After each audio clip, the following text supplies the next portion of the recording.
Yeah. Nice. We were at Shield. All right, good evening, Oriole Nation. Whenever you're ready. All right, I will call to order the regular December meeting of the Board of Education of the School District of North Fond du Lac. First item is roll call. Matthew. Here. Hawk. Here. Goldowski here. Geckerman. Here. Jaeger. All right, report on public notice. Yes, public notice was posted on the entrance doors of the district office, FLC, BAMS, Horace Mann High School, and the school website on December 15th, 2022.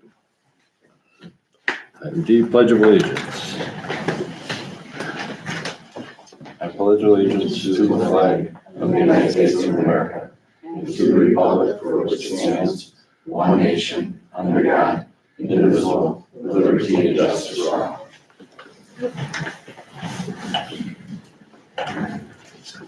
All right. Item E, board mission statement and agreements read by Dr. Mino. So just starting a little bit, something coming back and bringing us back to some of the work that we did with Ted Knightsky in terms of better building high-performing boards, just so we continue to learn and grow as together. And this is the group right here, great group.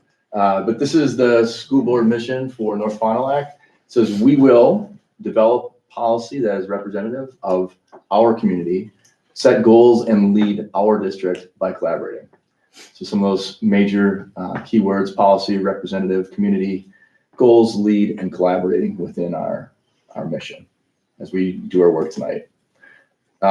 Again, these are kind of the beliefs that were cranked out from a lot of the agreements that we made throughout the year, but standing up and owning it, basically coming back down to being present, willingness to be part of this process, asking, questions for learning and listening in an active way so that we can grow together.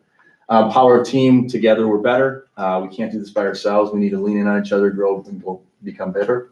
And then passion for growth, continuously try to do better for the students of our community as we move forward. So that is it in a nutshell.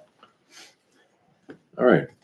Item F is a consent agenda. That's a new thing for the board that we approved last month in an effort to, streamline and not waste a lot of time on things that are typically pretty automatic. So the consent agenda for this evening is to approve the consent agenda. November 28th, 2022 regular board meeting minutes. December 12th, 2022 special board meeting minutes. The treasurer's report. Investment of $1 million in CDs and treasury notes until September 30th, 2022. 5-year loan from National Exchange Bank and Trust in the amount of $91,000 and a rate of 4.95% to replace 7 copiers in the district. And last item, a 4-year loan in the amount of $41,000 and a rate not to exceed 4.95% to replace a district vehicle. I will entertain a motion to approve the consent agenda. So moved. And I'll second. second. All right, and then by its nature, there's no discussion, so roll call. I do just want to point out, and I know Sarah already changed it, but number 5, the investment is September 30th of 2023. Instead of 2022. All right. Okay. All right. Thank you. Matthew. Yes. Geckerman. Yes. Hawk. Yes. Goldowski, yes. Jaeger. Yes. Okay. Consent agenda is approved and move to item G. Board members share a moment of pride. Terry, why don't you start tonight? All right, I have a couple. First, about 2 weeks ago, I attended the middle school band winter concert, and it was very enjoyable. It was short, but the kids did a great job. The band teacher was very energetic, and they did an awesome job. Secondly, I don't know how many have traveled through North Fond du Lac near the Optimist Park, but there's lights in Optimist Park this year, and I wanted to give a shout out to middle school science teacher Brandon Switz. He was the mastermind of that project. He did an awesome job bringing lights to the park for the first time. And I just wanted to, like I said, give him a shout out because he did a great job, and he planned pretty much the whole project. So, and you know, he's a great educator in our district, so I'm proud of that. Mine is just all of the winter music, right? All the band and the choir, and it was just phenomenal. All the talent that we have, and our great educators that bring out that talent in all of our kids. So it's awesome. I have two as well. So first, Samantha shared the Giving Tree program that's at Horseman High School. I just can't imagine the amount of work that goes into it. So I saw a couple names on there, but send her thanks to that group. And then for Sarah for keeping us organized. Getting those board reports is no easy task. So I appreciate like the urgency with it and giving us enough time to review thoroughly. So. My pleasure. Mine, a couple weekends ago, the Treffert Way had their vendor fair sale. I think it was the second year that you guys have done it. It was a fundraiser and raised a significant amount of money, and as well as all the extra time the staff and the board put into that. Everybody's there on Saturday early and staying late doing that. And along those same lines, we had the special board meeting for the Treffert Way last Monday, I believe it was. And the number of staff and the board members that showed up for that, it was pretty special to see the commitment. And I think it extends way beyond the Treffert Way. I think everybody in the district is that way, but it really stood out. All the extra time and energy those folks spent on both the fair and then coming to spend a couple hours with us when they could be with their families. It shows the dedication. All right. And last month, I think I had like 4 and stole those from several of you, and the 2 that I had for tonight have already been mentioned and stated very well, so I will let it go at that. All right, thank you. Item H, the Treffert Way representatives will share. You're on. Thanks for having us tonight. This is Tim Williams. He teaches our 6th through 9th graders, and he's going to introduce Ben, who's going to talk about some things he's working on at Treffert Way. I'm going to stand up because I'm going to videotape him afterwards. So Tim Williams, as she said, I've been teaching with Treffert now my 4th year. Kind of followed this group of kids now. They started with 4th graders through 6th grade and now 6th through 9th. So that's been a pretty awesome thing. And Ben's been with us from the beginning, and he has made some incredible growth, and he'd like to share some of that stuff he's done. Ben, just give me 30 seconds. All right, I'm ready when you're ready. All right, so I'm gonna talk about the benefits. So in terms of benefits for me at Treffert, I've gotten all my work done in an environment that has not been stressful for me or caused me extra stress on top of any stress I already have. I'm overall happier. I have good relationships with my classmates. I have more advanced academics, and I improve my health through the walks we take, and I've also improved my athletic ability.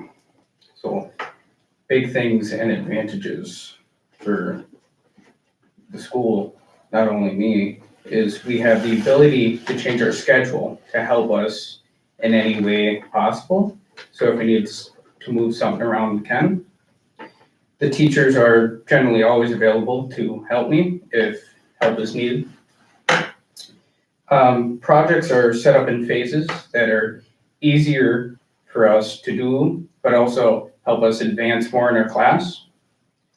And college level opportunities. So just this year, I've interacted with multiple postgraduate teachers, including a 30+ minute interview with Larry Berman, a professor at UC Davis and the author of Perfect Spy, which my current project is on. Thank you for letting me talk.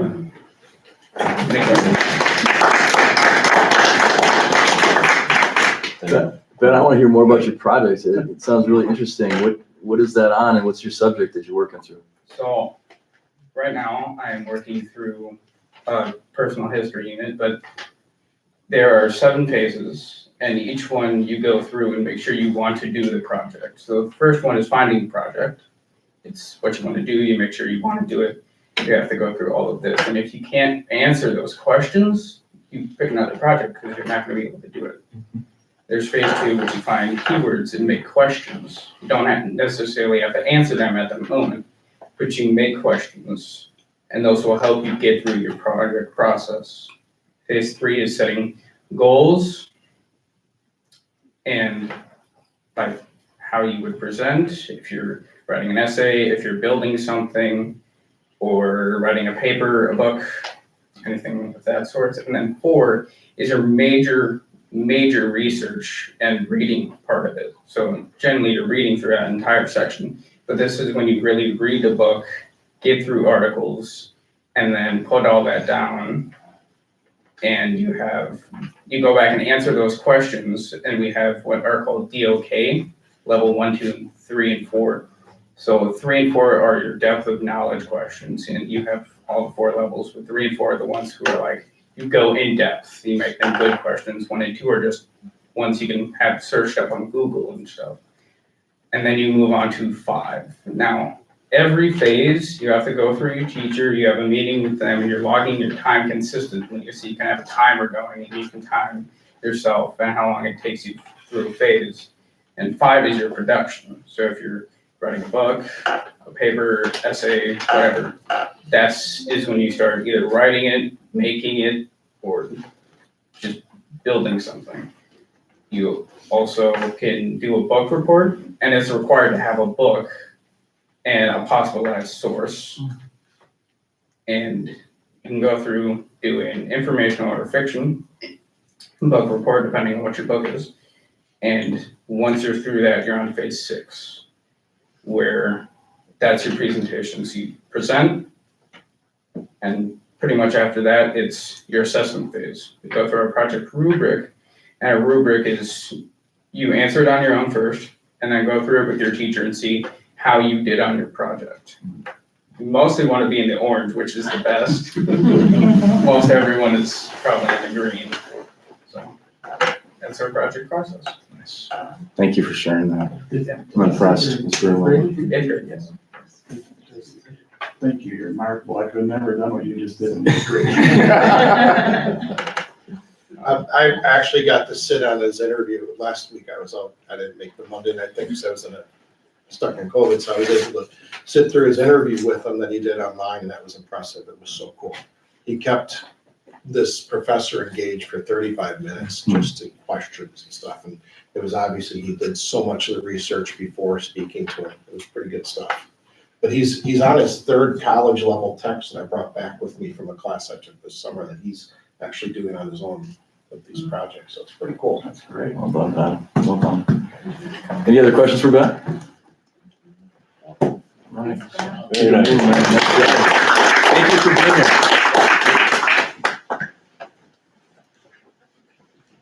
Okay. Moving along to item I, Horseman High School Student Council reps, President Amy Fowler, and see Nate must be tied up tonight. Nate had work tonight, so we couldn't make it. Okay. So I've got a couple things on my report. I'll just start off with student council. Our student council started with our Secret Santa tradition today, actually. Members gave their gifts to Horseman High School staff, and will continue to do so for the remainder of the week. On Thursday, students will reveal themselves to their chosen staff member, and then they'll give a gift back. So our student council turf wars was super successful. Like I mentioned, the first day of our event, we raised $27.06, and we were about equal with last year's total, with $1,504 raised throughout that week. With that money that we raised, we were able to shop for 8 families within our school district through Adopt a Family. Additionally, we were able to purchase gifts for teenage members in our community for the Salvation Army's Angel Tree Giving Project. When it comes to Key Club, over the past 2 weeks, our school's Key Club was able to participate in the Salvation Army Angel Tree program. So students assisted the Salvation Army in packing and distributing gifts to families in need within the Fond du Lac County. We had over 50 students participate across both days and a total of 2,179 service hours gained in total. Our Key Club also hosted a donut sale on December 14th, and we raised over $109.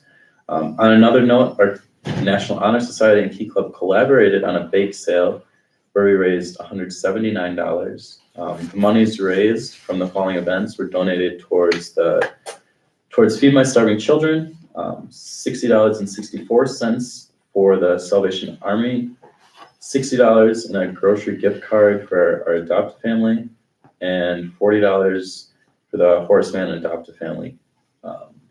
And then members in our club also participated in an annual card making event. So members created over 50 cards, and those are given to the Fond du Lac Lutheran Home.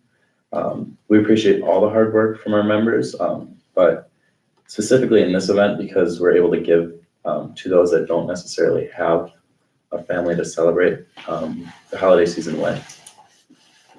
For National Honor Society, we've been super busy as well this month. This month is really actually our busiest time frame when it comes to service. So our high school's members were able to spread holiday cheer with our kindergarten students. The society's members read holiday books, made ornaments, and worked on their math skills with holiday worksheets. I know from my perspective, I love being able to make it to the kindergarten. They look up to us like we're superheroes, so that's super fun. When it comes to the donation standpoint of National Honor Society, we were able to donate $50 towards Feed My Starving Children, a $60 grocery gift card for our adoptive families, and a $40 Horseman adoptive family quick trip gift card. And then previous to this, we also mentioned a department within our school that we'd like to feature for this month. And that would definitely be our music department. December is always a busy month for our band and choir kids. Last Wednesday was our choir concert. And those students were able to sing their way through the night at the Horseman High School Winter Choir Concert. Additionally, our band students are preparing for their winter concert this Wednesday at the Horseman Auditorium. The concert will kick off with the jazz band at 7 o'clock. However, there's a saxophone quartet prelude beginning at 6:30. Everyone at the high school, we all want to wish you all a safe and enjoyable holiday season. Thank you. Thank you. Yeah, thank you, Aiden. Very nice. All right, then item J is the clerk's report. Correspondences, I have none. Donations, $125 from Back in Action to Oriole Nation Athletics, $48 from Chris and Michelle Kirk, donated to Nurturing Nest, $201.21 from Aiden Fowler, LLC to the Incubator Program, $150 from Chris Schultz to the Horseman High School Compassion Fund, $50 from Ronald Schmitz to Backpack Buddies, $50 from Denise Gation Brooks and Joanna Fay Adopted Family, with every one of our, I don't know if I have to read them all, but our wonderful donors. So that's all I have. Okay, thank you. Item K is citizen comments. Open the floor to any comments from citizens. I guess don't see any, so we'll close that and move along to item L, the superintendent's report. All right. Yes, okay. Good evening, everybody. If I could, I think, I don't know how we're gonna roll through this, but it's the first night we've had our administrators here, so I'd like them to introduce themselves. They've been doing amazing work for the first half of the year here, and it's been great working with them. And this is our first go at presenting some data back to y'all in terms of our behavior within the schools. And so I'm gonna kick it off to anyone who wants to take this from this point forward, so. I think we're up, so we'll go. Okay. If I can maybe, I'll kind of document Sure. here. You want to sit down? I'm okay standing. Okay. I'm Lauren Violo, principal at FLC, and Mr. Ranky, do you want to come up and stand by me? Yeah. I'm Brad Ranky. So we are gonna just walk through some very general behavioral data. So if you have any questions when we're done, obviously feel free to ask us things specifically. But this is the dashboard that the administrators have been working on trying to create some consistency. So you'll see similar graphs at the middle school and high school level as well. So over here, this first chart is our major and minor referrals. So those are basically the ways that we document student behavior incidents. So Mr. Ranky has a copy of the major and the minor referral that we'll pass out to each of you. We have done some work at FLC over the course of the last 2 years to kind of revamp what this looks like. We try to focus a lot on unsolved problems and lagging skills. So the way we word things is just a little differently than they do at the middle school and high school. So just something you can kind of take a peek at once you have it in front of you. The red is the major referral. So those are going to be more of the higher end discipline things that Brad or either myself would intervene with. And the green is that minor referral. So more of those minor incidents that are often managed within the classroom. So at FLC, we have seen quite a reduction in the total number of referrals from last year to this year. So you can see here, we had about 90 last year and 40 this year. And that's year to date? Both of those numbers? Yes, yep, this is live data, so. I mean, is last year's year to date comparison, or is it the whole year? I think it's year to date, so to December. Yep, and then same thing here. So you can see minors, a reduction there as well. I think the thing to really note, so what these two graphs indicate is that we've only had 27 students receive a major referral. I just looked at our numbers because I know we got a few new kiddos just last week, but I believe we are at 642 total students. So 27 of those students make up 1.67%. So you can see a very small number of our students are receiving major referrals. A little bit more with the minors, we're up to 3.45% with 56 students receiving those minors. What do you attribute such a, I mean, it's a great Yeah. decline, but what are the factors involved in that? So I think there's a couple. So this is really the first year that we're able to do some comparison. Like I shared earlier, we have done some revamping of how we're tracking these behaviors. So we're starting to, I think, see different trends and be more proactive. So for example, if I drill down here, what I'm able to do is like I can pull up, so these are the different kind of categories that our kids are having difficulty with. So you can see here, pretty typical for elementary kiddos, but difficulty keeping hands and feet to self. There's a lot of impulse, and then difficulty getting along with peers. So I think we're able to be more proactive because instead of this just saying disrespectful or defiant, we're able to identify what are our kids needing more support in, and we're able to be more proactive. I think that's one piece. I have to give huge kudos to Mr. Ranky. He, I think, was outside all day today on the playground. So I think just his visibility in a lot of those spaces has made a huge impact because not only is he able to intervene in the moment and work through situations with kids, he's also modeling for the adults the approach that we believe in with kids. And that's, again, staying curious and really trying to figure out what are they having difficulty with, because we believe that kids do well if they can. I don't know that there's anything more specifically here, but you can see that breaks it down by ethnicity.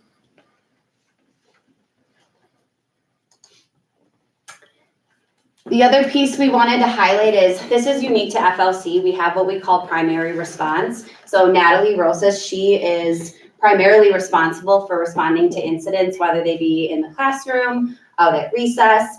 So you can see here, we've had 30 students total who have needed a call, and then we track this a little bit differently. So this data is actually not up to date, like as of today. I think I pulled this on Thursday or Friday, so still pretty similar. But we have 15 students who have had 3 or more calls, and then that shows how many total calls we've had this year to date, which is 142. And typically what happens in that space is Natalie will respond. For example, we had a kiddo who didn't want to get off a snow hill today and come in from recess. So she goes out and basically just provides that extra support for the supervisors who are on duty and help kind of regulate that child and then transition them back into the classroom.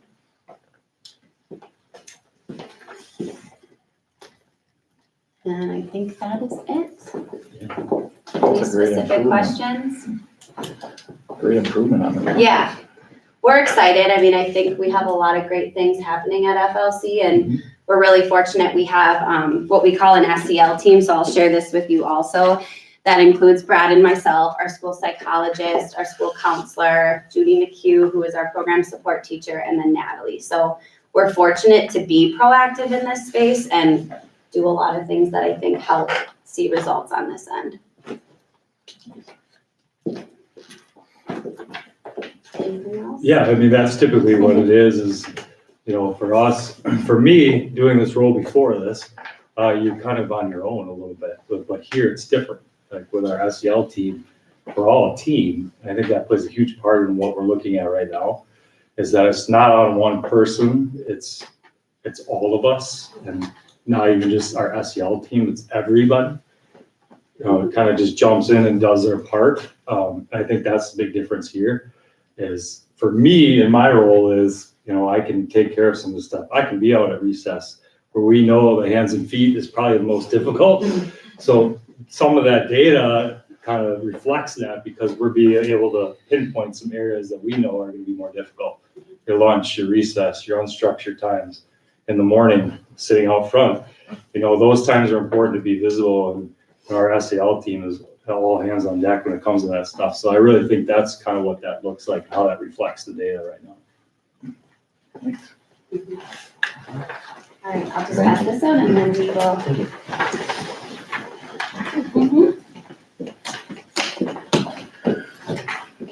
You're welcome.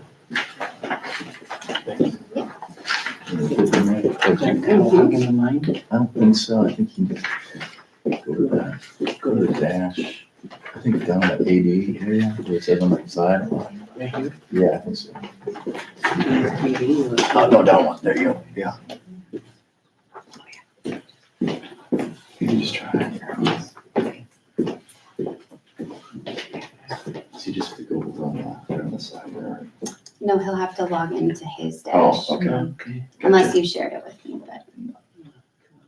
Okay.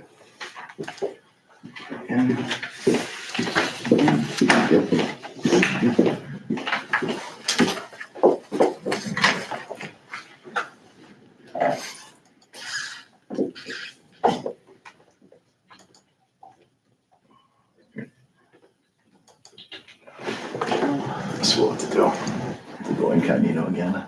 Okay. Yeah, I gotcha.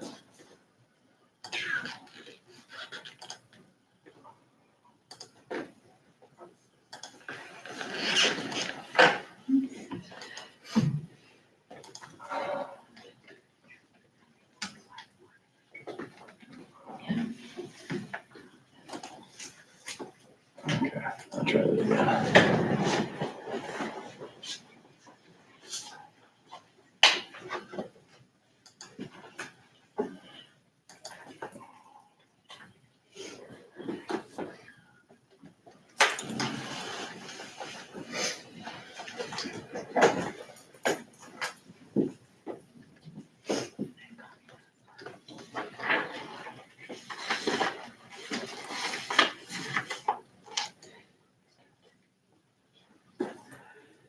I was just gonna get straight.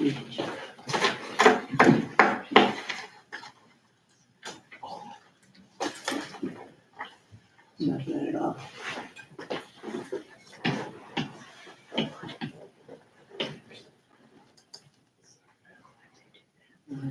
There you go. Yeah, I see it right there. Yeah. then when we go to discipline.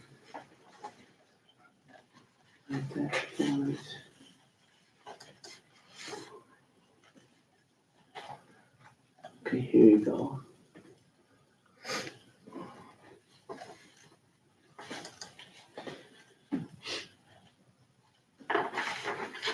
Right, I'm Mike Gonzalez, principal at Bessiana Middle School.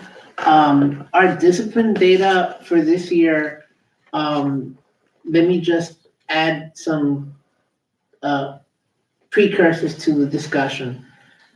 We have implemented something called a first responder model where our school psychologist, Blair Krieger, once there are some minors that are happening, he pulls the student aside, observes the student in the classroom, works with the teacher to try to be preventative when it comes to student behavior. So this has led to us having a more preventative model where we're communicating with families more and trying to nip things in the bud as opposed to being more reactive. So Mrs. Carrie Nitz is doing an outstanding job as a dean of students. So she's very proactive, and we've seen increase in our attendance rate. Right now,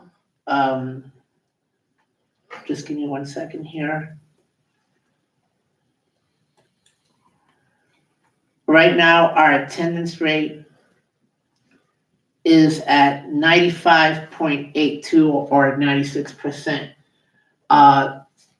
Last year at the end of the year, it was around 93, 94-ish in the state report card.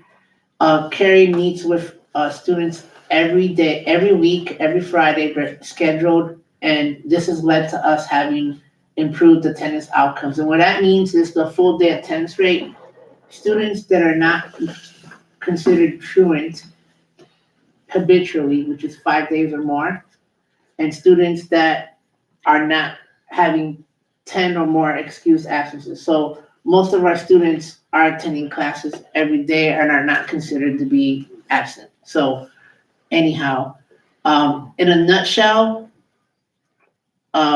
we have majors and minors as well. The majors are like really high profile, very serious incidences. The minors are more teachable moments that occur in the classroom and are handled by teachers and our school psychologists. And the majors are handled by Mrs. Nitz and myself. Around 15% of our students have majors right now. 18% have minors. And there are 82 students that have both a major and a minor. So overall, 26% of our student body has referrals. If you look at the special education students, 19% have, of our majors, 19% are students with special education needs. And if you look at the categories of referrals for majors, mostly inappropriate language, defiance of physical aggression, and some out of bounds behaviors where students are out and about where they're not supposed to be. And our in-school and out-of-school suspensions, we have had only 2 events where we've out-of-school suspended students, and these are very major instances that disrupted the school environment. We usually in-school suspend our students and provide teachable moments and wraparound services with mental health access. We've had 21 events of in-school suspensions. A lot of these are tardies. A lot of these are attendance issues. A lot of these have to do with like major instances that did not really significantly disrupt the school, but caused a disruption in the classroom, and we needed to provide teachable moments for our students. So are there any questions? Do we have the same, oh, there you go, maybe that's it. Yeah, thank you. Mike, can you scroll over those bar graphs just to see them? Yeah. There you go, thank you. So we've had this year, like last year, there were 69 students with majors at this point, and this year there are 39. And minors, last year there were 91 at this point, and this year they're 52. And the categories for majors, there were 187 last year and 64 this year. And the suspension rate, last year 24, this year it says 13 here, but it's actually 21.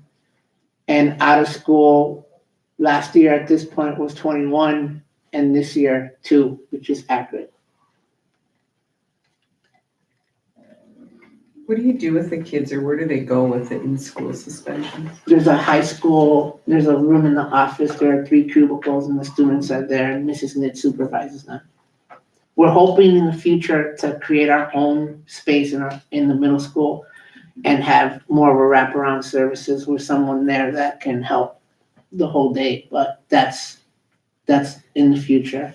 Mrs. Nitz, can you share what they do within that frame sometimes? I mean, depending on during that ISS, I was gonna follow right with you, Vicki. I know mine was going, so. Yeah, so I can see them right across from my office, but I reach out to all their teachers and get any work that they're going to be missing that day and have them work on there. And then I also do like a reflective or restorative work with them about, why they're in there, how they could have done things differently, and moving forward, how we can correct that behavior. Thank you, Carrie. And one more thing I just wanted to say, we are not about just writing negative behavioral referrals for students. We want to acknowledge the positive things that they do. And the goal is to have double or more the percentage of discipline referrals. So right now we have, like I said, 24% of our students have received at least 1 major or minor. We have recognized over 58% of our students in a positive way by giving them what's called a positive oral referral. We have a form that teachers fill out, and whenever they catch a student doing a good thing or representing the positive things like the Oriole way in our building, then we give them a certificate electronically. And then I go to each classroom and give them Bands bucks so that they can spend it on the school store. And I positively acknowledge that, hey, you got written up for a good thing, and this is why you got written up. So we're trying to have it double the behavioral referral rate. So right now we're at that goal. And does that get to go in here too, to benchmark where we're at, or? No, Okay. that's something that's separate. That, and one thing though, I don't wanna, this is a great tool and we're learning how to use it more, and eventually this is gonna be awesome. We have to iron out some kinks at the 6-12 level because sometimes we don't have accurate data here because we use so many student information systems. So we're trying to kind of maybe directly use this so that when we do go live, it's as accurate to the second data. Right now, we're trying to figure that out. So that's my caveat, but that's it. Any questions? Mike, just real quick, is PBIS still, does it work alongside with this, or is there some connections to it?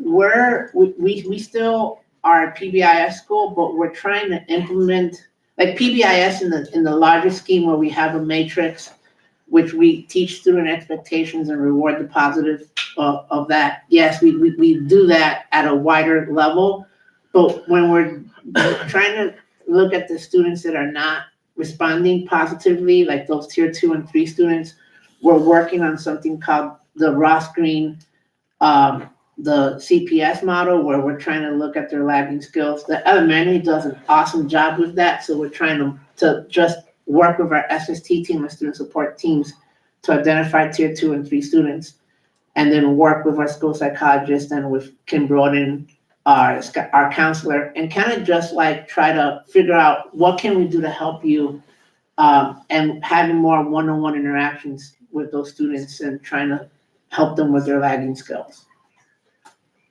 That's a work in progress, though. That's not necessarily perfected by any means yet at our school. All right, thank you. Great, thank you. Thanks, Mike. Did you leave Mike logged in up there? Because I shared with him my dashboard so that you wouldn't have to log out. Oh, I'm log sorry. back in. Let me do that again. Incognito. All right. Yes. Mike, you might have to log back in. Yep. Sorry, sir. It's okay. Should just be able to exit out of that incognito tab. Right here? Yeah, the other tab should be there still. I don't think I exited out. Oh. Incognito history. That's what mine.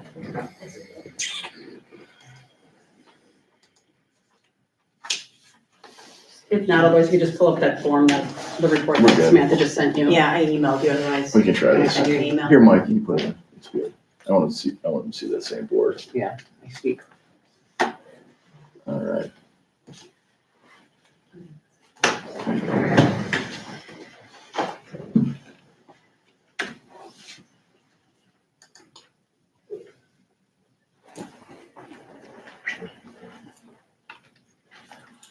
So while Mike's pulling that up, and like you said, so we met as a K-12 group this summer and looked at, our behavior and discipline process, and every building was quite different.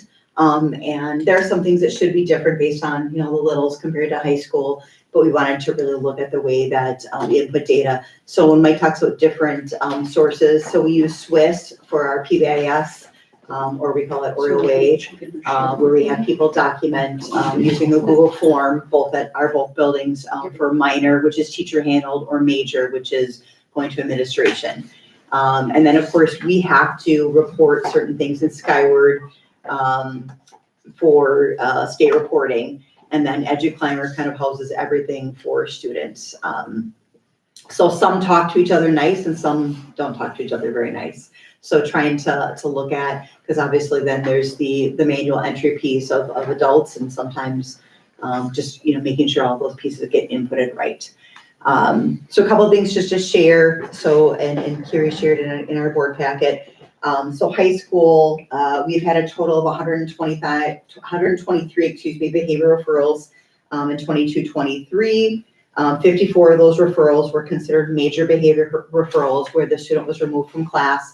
And many times we are finding that the student just needs a break, that it was just, a bad moment. But again, when they're removed to the office, it is considered major. And then 69 were considered minor, again, where those are teacher handled. And so process-wise, it's been awesome having Kiri. Like Mike said, she's just a great partner to work with. That when students come into the high school office, and if they are in that room, there's a restorative conversation. Hey, what do we need to happen? Many times we're also involving Jill or Jenny or school counselors, because that might be, a friend issue in class that's causing a problem. And so they can look at, is it appropriate to do a mediation? Or there are other things going on where we are seeing that the student is struggling. So then Kiri puts on her other hat of mental health navigator. Hey, if school is a struggle, and then the counselors are saying, here's where I'm at supporting them. We really need to look at, outside referrals. And as you heard from Kiri last month, we've obviously had a large amount of referrals for mental health support. But we really just try to look at the whole child and what we need to do.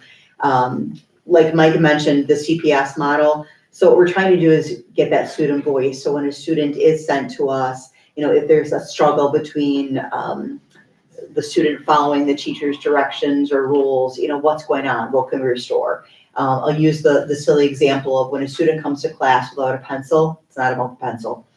So it's really easy for us to be like, hey, here's a pencil. If we dig deeper and we do the CPS drilling to find out, maybe it is, well, if I don't have a pencil, they don't have to call on me, and I don't know what I'm doing, and I feel stupid. So, hey, if I don't have a pencil, then I don't have to participate.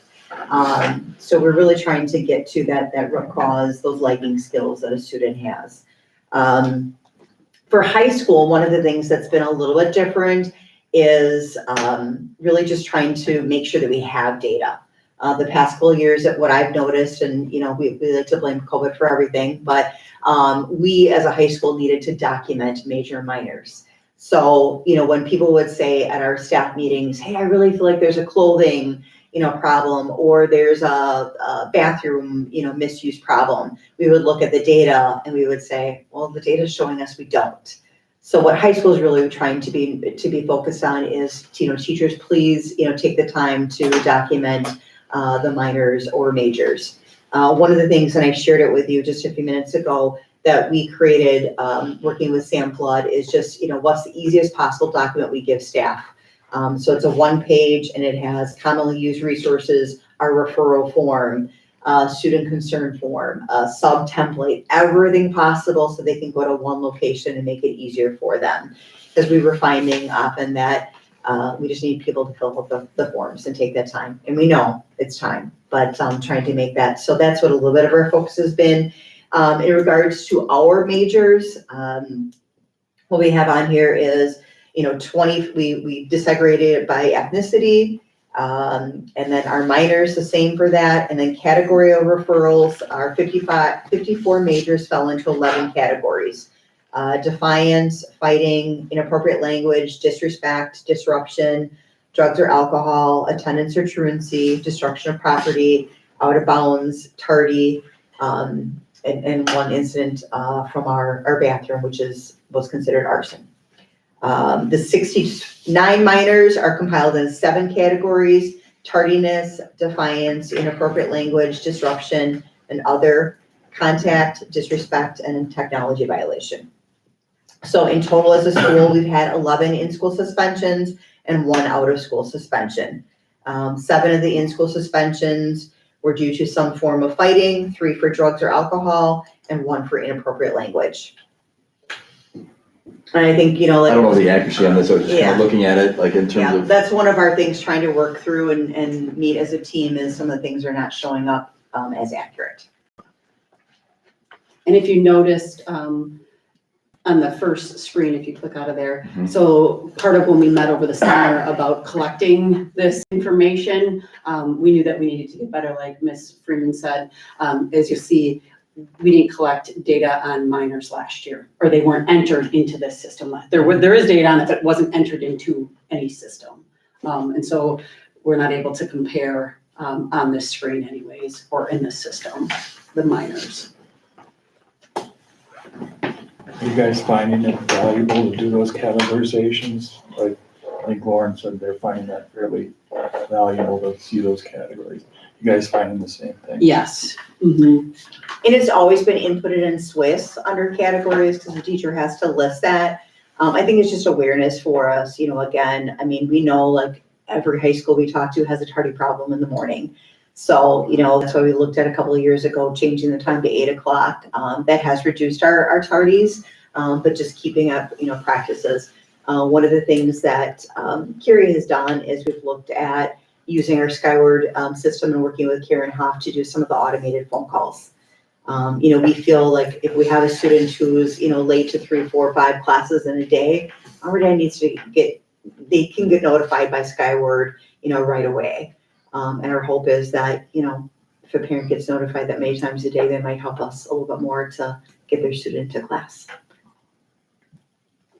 I think and I'm making a statement here, I think you all share data back with your staff too.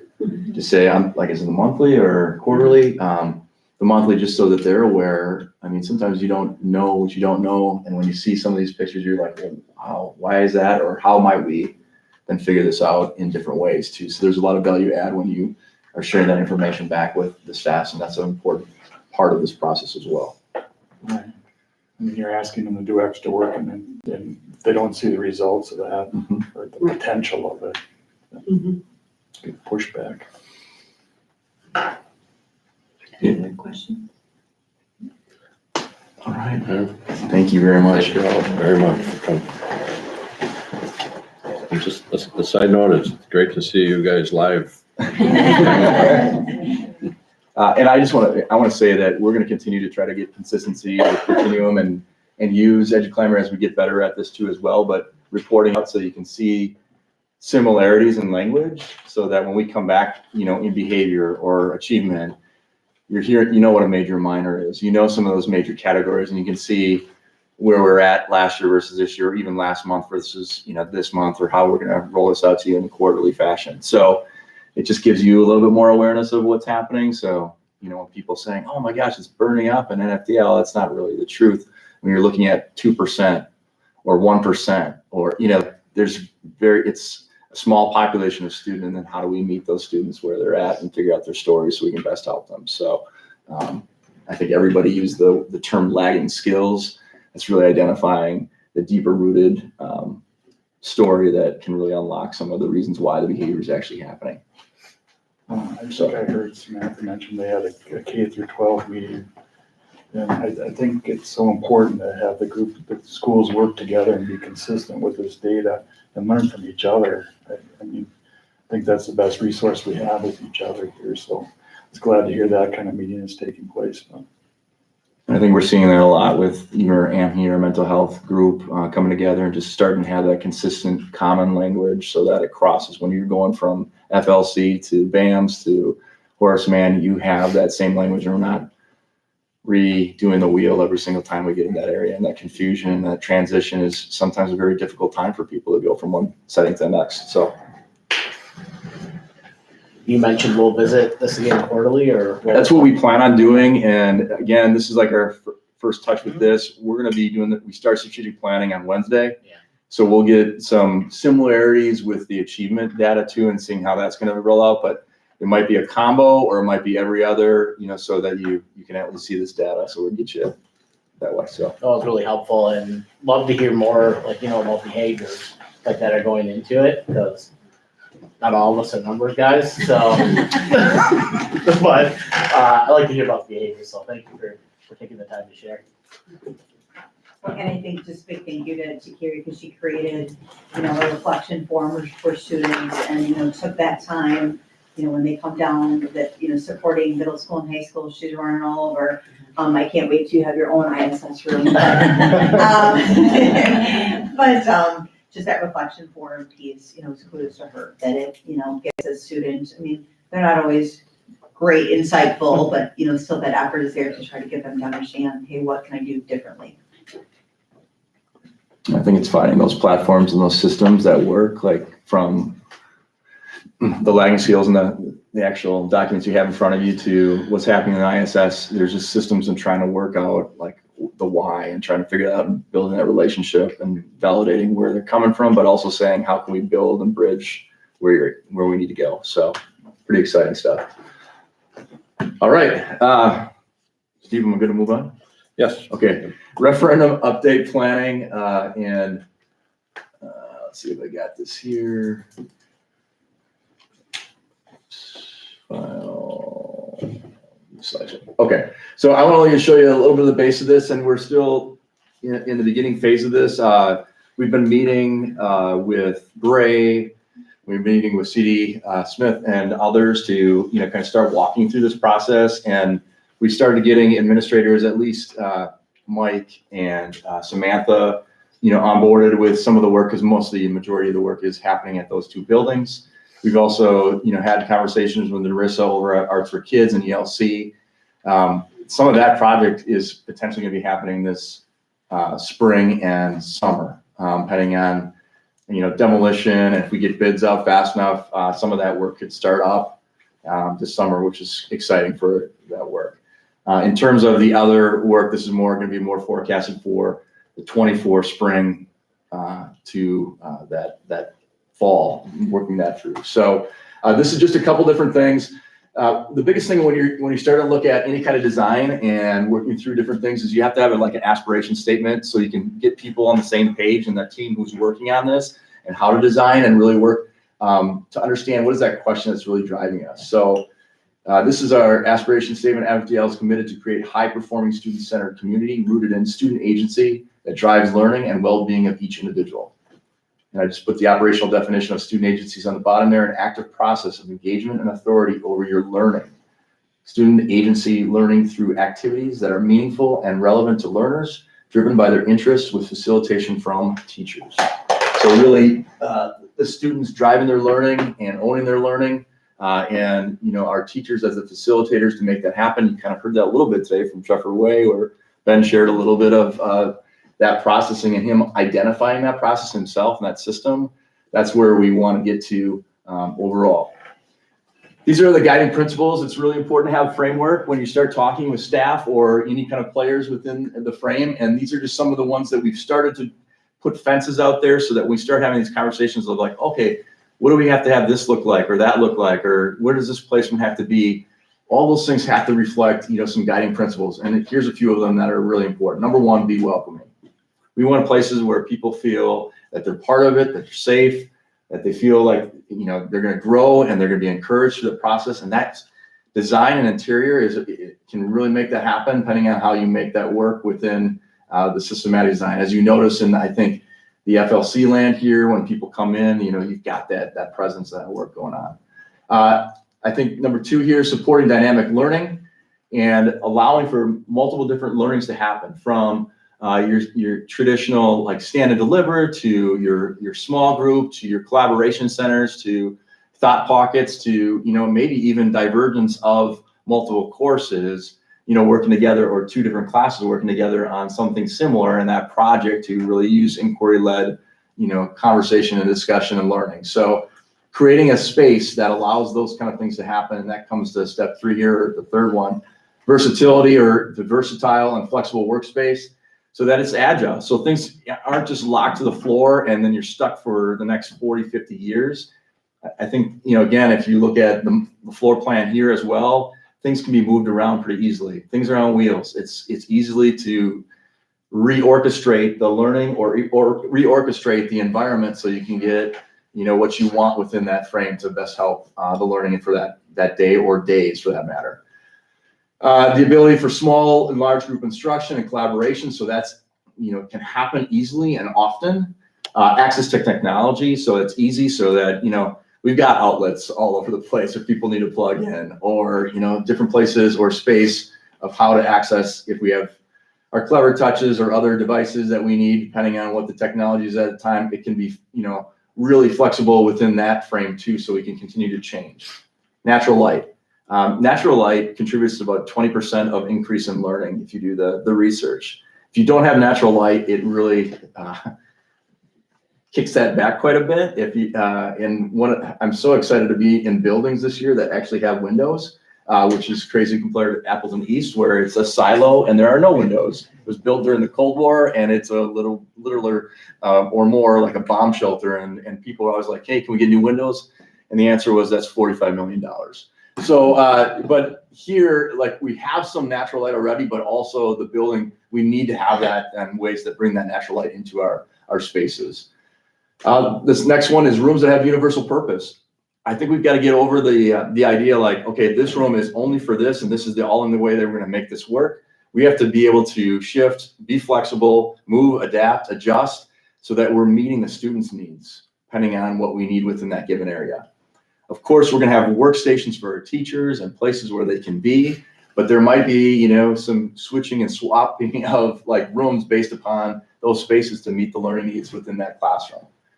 And then finally, like, what we really need to, be prevalent with is message our culture, message our beliefs, make sure that they're indicated within the design that we do.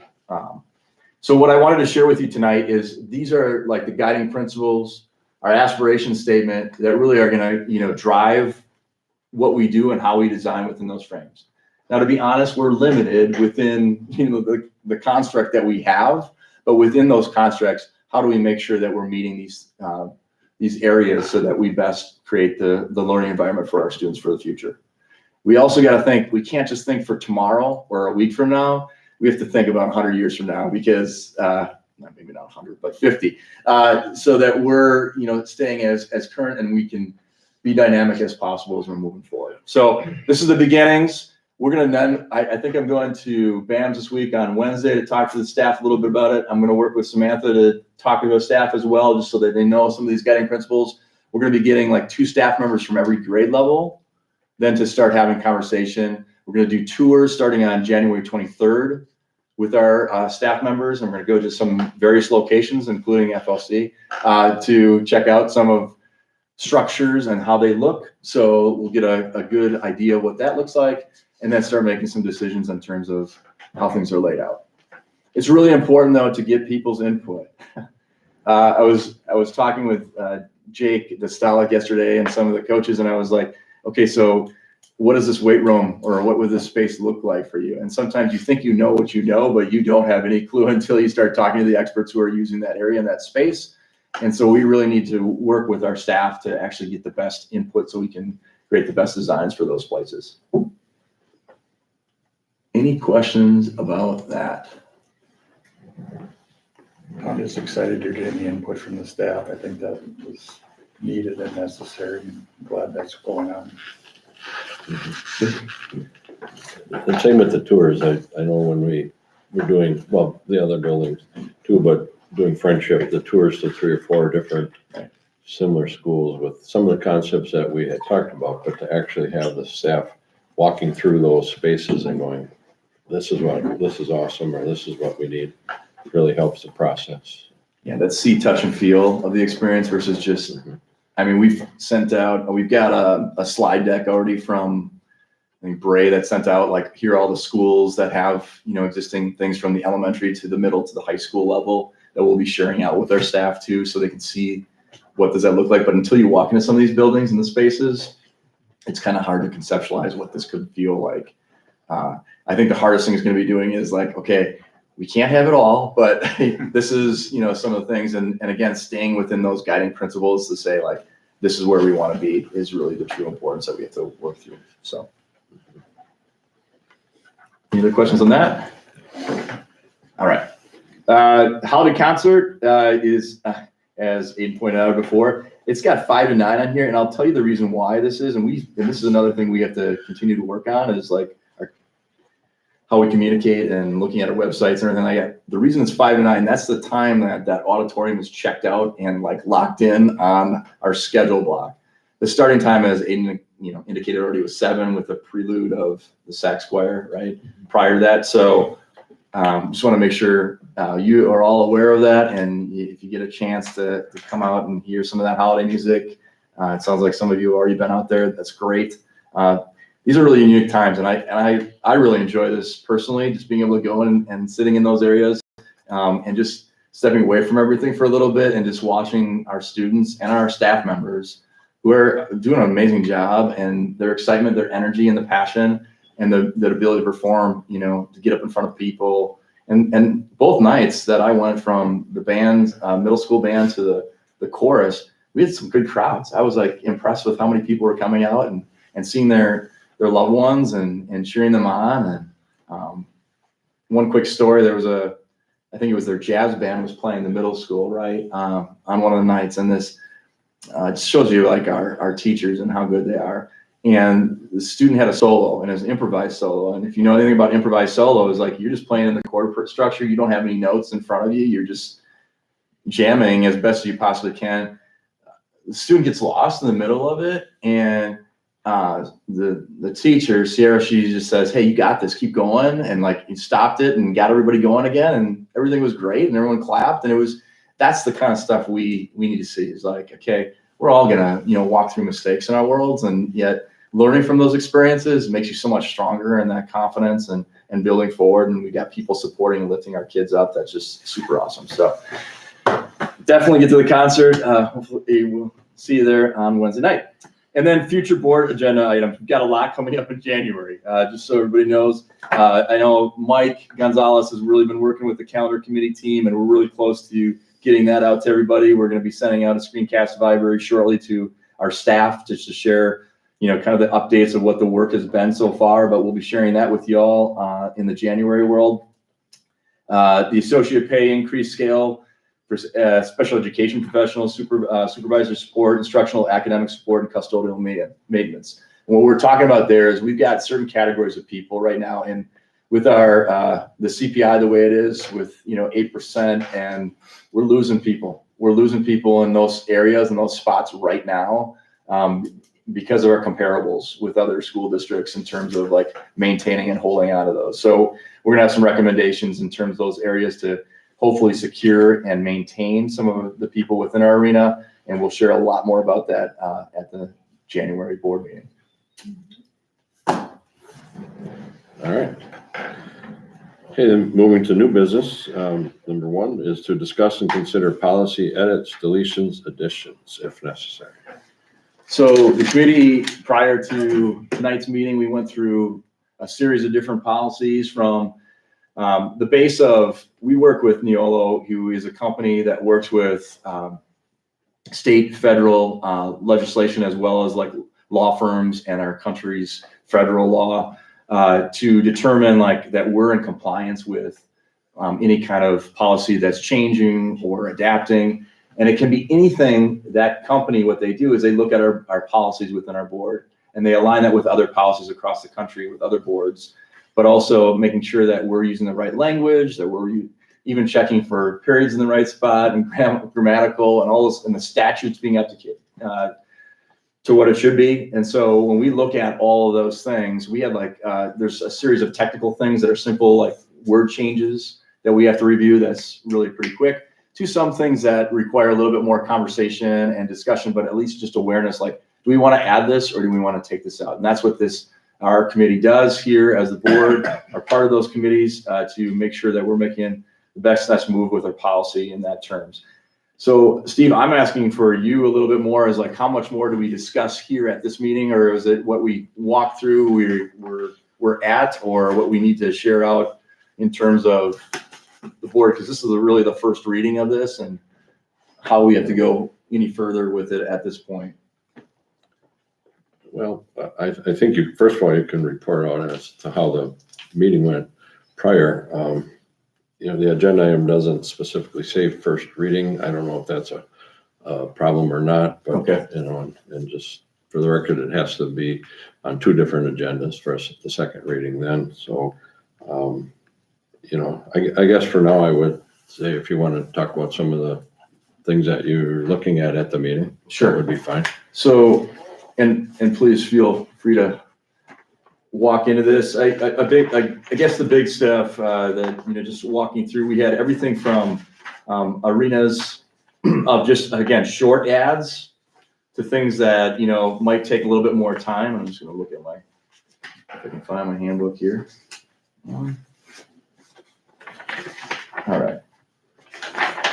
So a lot of quick stuff, base, add-ons, everything from, discussion about parliamentary authority, like with board policy and, and terms of keeping it procedural and using board procedural policy. One of the recommendations is to add, parliamentary authority and basically someone there watching our process so that we're handling in that way. A couple of questions that came out of that is, who does it have to be? Does it have to be someone from North Fond du Lac? Does it have to be someone? Can it be someone on our staff? Could it, those are some questions we still have to ask. But that's a different change. But it's basically to say, hey, we're doing this with due diligence. We're handling process. We're going through this accordingly as we do. So that was one of those areas. And again, just moving through this pretty quickly. The ones that people should be aware of. Student supervision and welfare, and really, just making sure that administrators are not putting memes out of students that they don't know in inappropriate ways. I guess this is what it comes down to. However, one of the things that says, the clause that they added was that if it's your own children or your own relatives, you have discretion to do what you want in the social media realm within obviously good reason. But that's one of the bigger changes that way. Criminal history, record check, and employee self-reporting requirements. In the past, obviously, we continue, if you have any kind of employment issues or criminal activities or anything, you have to report back to your employer. So, things like drunk driving or, any kind of arrests that you should be reporting those back to now, even like speeding tickets are one of those things where you have to report back to our world within the revised arena as far as legal statutes. Now, this excludes like yields and some of those basic traffic areas, but any kind of speeding tickets. And my assumption is that the reason for this is that you see those obviously in our state records where you can look up people pretty quickly and say, oh, okay, Matt Nino's got like 5 speeding tickets, or without those kind of awarenesses. And Yes, I've had a speeding ticket before on the record, okay, a long time ago. But anyway, that's why I think they want to make sure that people just were aware of that, so it wasn't just caught them off guard if anybody else were to press any further with those kind of things. Other big ones, we're tabling a couple different things, holding human growth and development, looking at that curriculum, making sure we have the right language within the policy, because that's becoming a little bit more specific, or could possibly become a little bit more specific. Also in the area of library media centers, in terms of how books are selected in that process, and what is that process if someone has to, is testing a book that comes through, what do we do within our arena, and making sure that's all laid out in proper language. So that's on hold as well before moving forward with that. Substitutes who are on like the yearly now, because of COVID, we had substitutes where we hired them for the year, and they were like the daily, day in, day out subs. So if we needed someone, that person was that go-to, you could go in it. Now it's like just really important to share with them, saying like, hey, assurance of if we're gonna hire them back for next year at the end of the year, before the end of the year. And I think it was just kind of, people were leaving them hanging until the very end, and they just want to make sure that that is carried over. If that's something we're going to continue that process, not necessarily us, but other school districts that might have been doing that. Open enrollment program, each year getting a little bit more pinpointing in there. Everything from like looking at waiting lists a little bit differently to like siblings. We're using that example of the language in there to, if your sibling wanted to get in here and you were already open enrolled, it doesn't automatically guarantee that sibling to get into the program or to the school district. In the past, it was kind of like, yep, you're going to go in, you get your sibling, all the other siblings are going to follow. That's not necessarily true, because it's all based on, space, programs, other things that we have to make decisions about to make sure that we're meeting the needs of the residents currently within our school district. So a little bit of changes in there to get a little more specific. The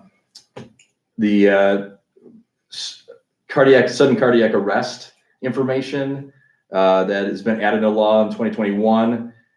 Basically, we got to get that information to all our athletes and all our parents and families, and it's got to be shared with them by their coaches or through our AD or activities director, so that they know and are aware of that as in terms of state law, state statute as of now. Bullying was a big one. This is a little bit of a change in terms of, in the past, we've been mandated for annual reporting of bullying. Now it's not required by state law. However, we have the ability as a board to say whether or not we want to continue to bring that back to the DPI. And we just talked about the conversation and the importance of keeping those records. And I gave the example of sometimes you'll have students who have been removed or been out of your school district for 5-6 years, and they'll call and say, hey, if this happened to me 5-6 years ago when I was a sophomore, and if you don't have those records in place, lawsuits and everything else are really quick to be fired back at you. And so I think it's really important that we continue to collect that data, and we present that in a timely manner back to our state as well, so we have our own data for our own viewing and monitoring as well. Let's see here. I think that's pretty the big stuff. So it sounds like there's a mix of stuff that Neola said, here's some new stuff you have to do, and then locally what the committee talked about. Right. I guess my suggestion would be, the spreadsheet that you went through, if you would pick out and say, these are the ones that we want to pass. Yeah. And these are the ones that are on hold for later. Yep. And if we had that, then I think we could be more specific on what we're voting on for sure. And I can kind of share that to Rick right now too. Let's see here if I can get this from. Well, you're looking for that, Matt. I think too, though, that the stuff that we're generating here locally should go to Neola, though, to come back in the draft form, which then should be the first reading, I would believe. Which that is what we have right now. We have that draft. They put the language in, and so I was reading off those components.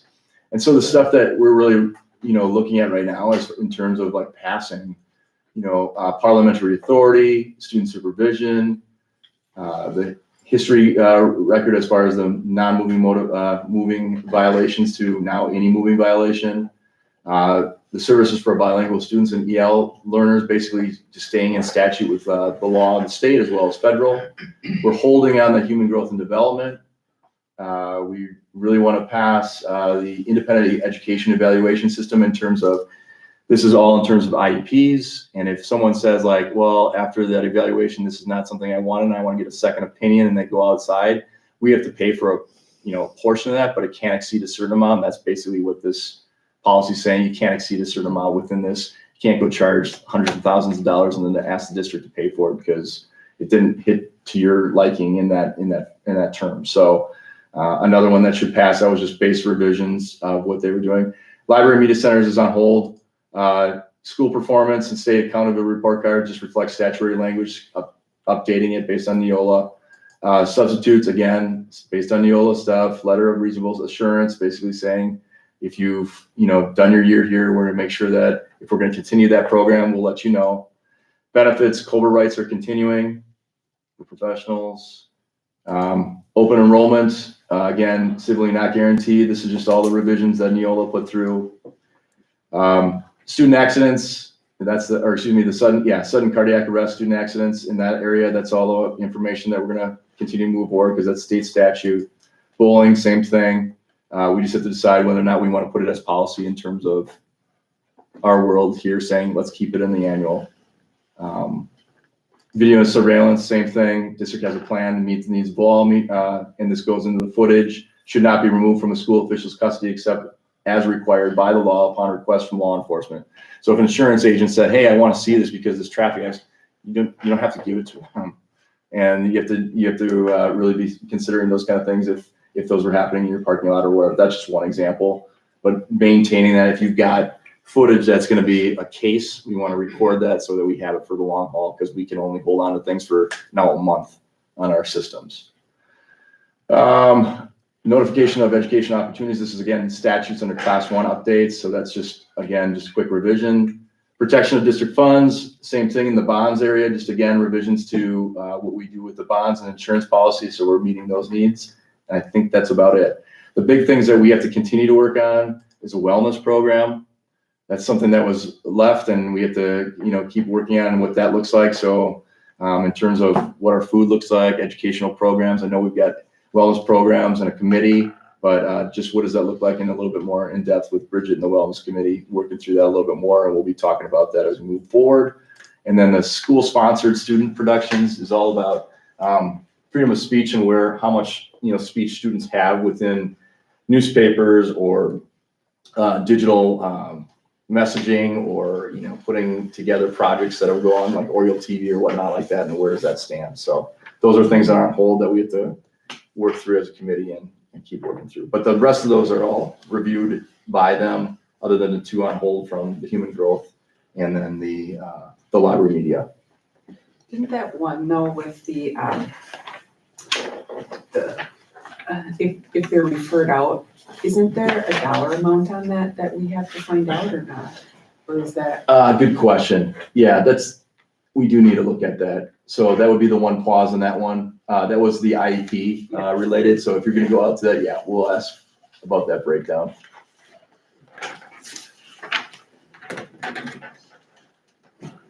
Okay. So because it was discussed at a committee meeting, it isn't ready to have the first reading tonight. I'm just hearing this, and I don't know who all was at the meeting. I left. I didn't come because we wanted to have the committee function doing that. So I'd like to, get that copy and look at it. Sure. I don't know, are any of them critical that they have this approval has to start tonight?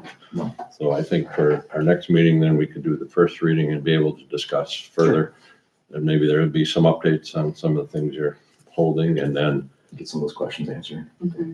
Yeah, and then in February we could do, or if there's another meeting in between, we can do the second meeting, which would approve it and put it into place. Good. So, all right. With the board docs, did we have a password or to get into that as of the Well, board. at times, I think when we were doing this, but it's also just on the website too. That's what I've been just going to when I, Right, our policies.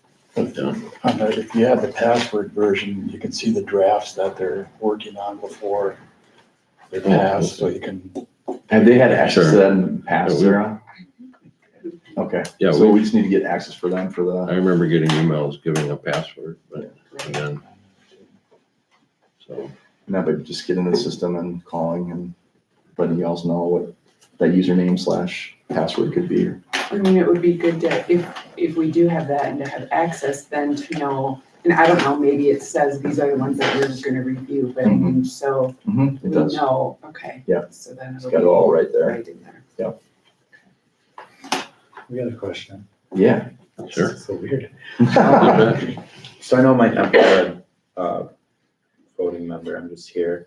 But whenever the, school-sponsored student productions, whenever that's being discussed, am I able to be there? I think what we'll do is have more of a committee on that and just talk about like, what does that look like? Absolutely, yep. Get input from everybody. Yeah. All right, very fair. I knew you would ask that question. I was like, darn, no, just kidding, it's great. So our, like our procedure map going forward Yeah. would be committee hears. Yep, Then we have first reading, well, we get the information before for first reading. yeah, you'll be able to see it beforehand, so if you're in that user frame, so then when we're reviewing, you're like, yeah, I already looked through this, man, this looks good. They're just adding, anywhere there's green, that's basically a revision by Yeah. Neolo, and then, okay, that looks good to me, we're moving forward. It'll be more check, check, check. If we need to have a discussion about a couple of those different areas, we can.